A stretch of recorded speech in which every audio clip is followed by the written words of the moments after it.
Hello, I am George White. I am 18 years old. I'm talking like this because I tend to mumble, which you may find. So I am going to be very defined in my words. If that annoys you, I don't mind because I'm trying to get myself a broadcaster's voice. Because when I mumble, words seem to go under, and because I am trying to avoid that. I am 18. I have Asperger's syndrome, which may think that may make people think that I am an idiot, but I'm not. I'm a bit of one, but that's inherited from the father because he's totally. Never mind, because I my favourite genre is sci-fi, fantasy, horror, action. Well, not so much fantasy, because fantasy could mean anything from kiddie fairy tale movies. Not so much big on myself to softcore porn, which I am. Even though I am straight, I'm not too big on myself. So there. Uh, so my favourite film. Well, John Landis and Joe Dante are my favourite directors. Well, two of my favourite directors. I have a list of favourite directors. Everyone from. Well, I'm not going to say them now because I am not going to say my favourite directors now. But they are Joe Dante and John Landis. They're among them. And American Werewolf in London is a masterpiece. Gremlins 2 is a masterpiece. The Howling is what's a better werewolf movie, The Howling or American Werewolf in London? A lot of people say this. Well, alright, here's my turn. The Howling is the better werewolf movie, but the An American Werewolf in London is the better film. What does that mean, essentially? Well, what that means is, it basically means that that the werewolves in The Howling are better than the werewolves in the werewolf. Well, I suppose it is werewolves because the werewolf there's the werewolf at the beginning and then it's saved. But the werewolf transformation is wondrous, awesome in American Werewolf. But American London's wolf, a lot of people beg to differ. I'm gonna say this now.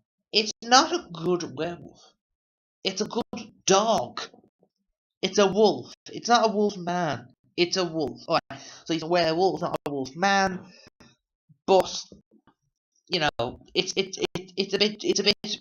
It works in the film, but I can see why they changed the design in the sequel, American Werewolf in Paris, which makes no sense because of Julie Delpy, your character, is supposed to be the daughter of David and Alex. And if she is the daughter of David and Alex, why is she 28, 20 something, when the character should be around 14 or 15? You know, unless it is supposed to be set in the kind of like Friday the 13th movies and the Omen sequels. They go, right, it's 30 years later, yet it's still supposed to be 1981, so all the events of the original happened in the 50s. Is that what they're trying to do? They're trying to say that American Werewolf in London is actually set in the 1960s. I know it was written in the 1960s, but it's not set in the 1960s. It's set in 1981. It captures 1981 perfectly. Everything from the page 3 girl advertising on the television, to the darts match, to the test card, to the scene in the porno theatre, the dying embers of the British softcore film industry, which itself was the dying embers of the British film industry. I'm Irish, by the way. But basically, That's the thing with that film. The Howling, on the other hand, it's a lesser film. It had a lower budget. I think it cost 1 million, while the American Werewolf in London cost 10 million. But American Werewolf in London is more polished as a film. It's more sweeping. It's more epic. Howling is they're more comedies, but the American Werewolf in London feels much more dramatic. With is kind of consistent tone. With Howling and Sherlock these movies, you get a kind of jokiness mixed with scares, with a mix which could be jarring if it wasn't Joe Dante directing it, because he knows how to balance it perfectly. But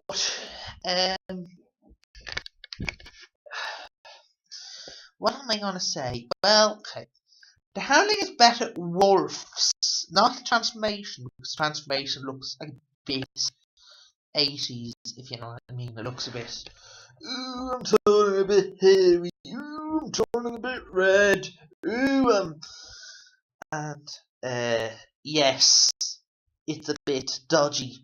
The werewolves, though, are very iconic and they're not, it's weird, they're not photorealistic.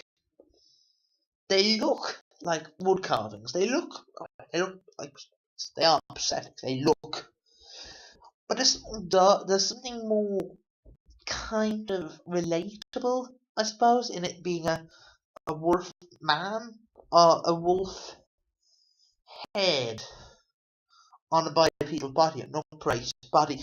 The wolf man of Jamie Jr., the universal wolf man, got a bit dodgy on the Hammer versions, or everything that came afterwards, the Ball Nashy versions, bit me tongue, are very much of their time, or before their time. Or after the time, you're behind. Before, after the time. But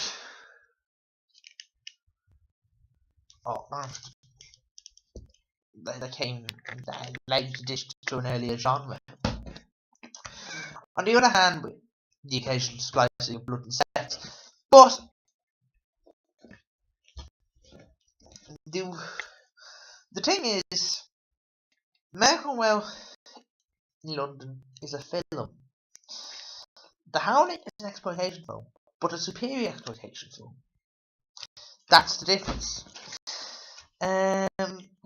Favourite film used to be Time Bandits, but as I was saying earlier to myself, it's Terry Gilliam is a director who, yes, I worship at his feet when mud covered. But I think that his films have gotten more mediocre since Munchausen. Because of studio interference and him trying to find films and all these good projects falling by the wayside. Because I don't think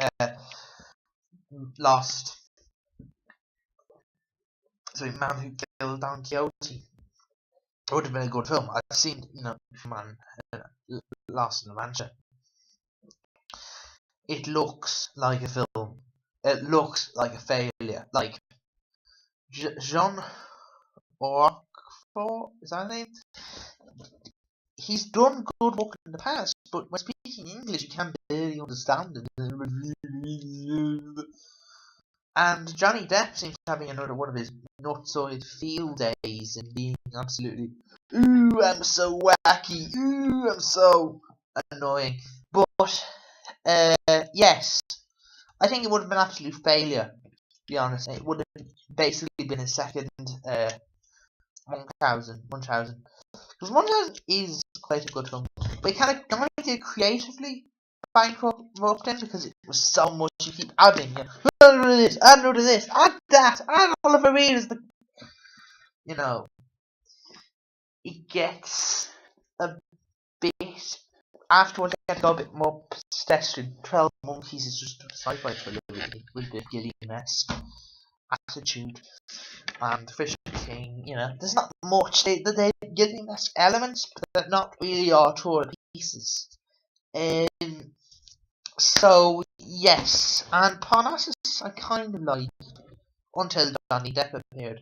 And I like the fact it was a Canadian-UK co-production because we haven't had one of those in donkey's years. Or maybe we have it. It didn't feel like a 1970s song like Murder by Decree or Ecris. That's rubbish. Or Bear Island. Oh, my mind's gone blank. Full Circle, Mia Farrow. Welcome to Blood City. Was it that weird Jack Palance western?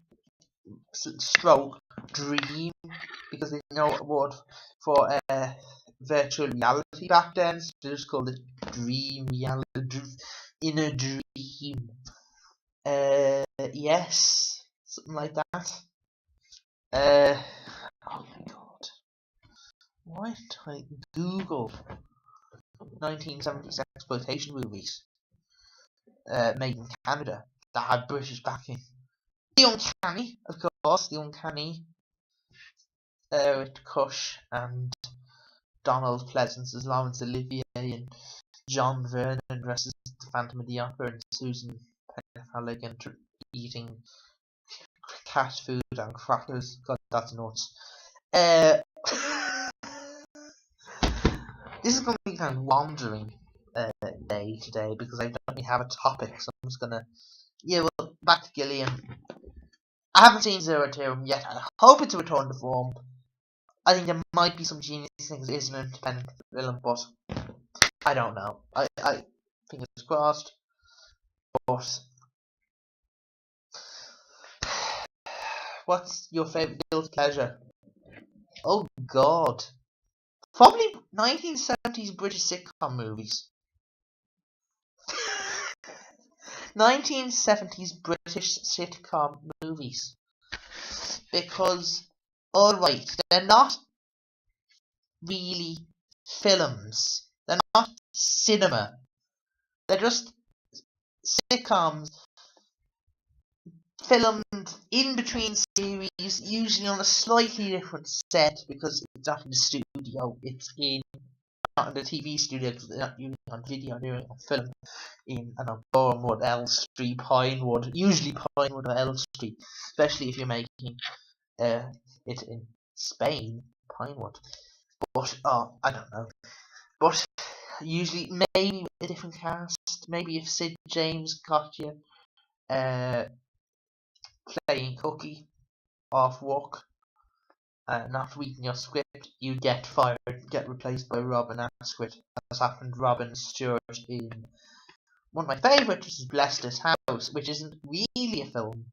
It's more of a collection of sketchy vignettes, and that also has Peter Butterworth replacing the guy. What's his name? I don't know how to go. Anthony Jackson, despite being born about 20 years before Jackson. But yes, hopefully that. Yes, and I being served, which has Spain portrayed by in the manner of Carrion Abroad. A few, the car park outside Pinewood with a few palm trees and blokes in moustaches, including Andrew Sachs, playing essentially Manuel, but he's a manager, with playing in sand when it actually looks completely bloody freezing. But yes, that's my guilty pleasure.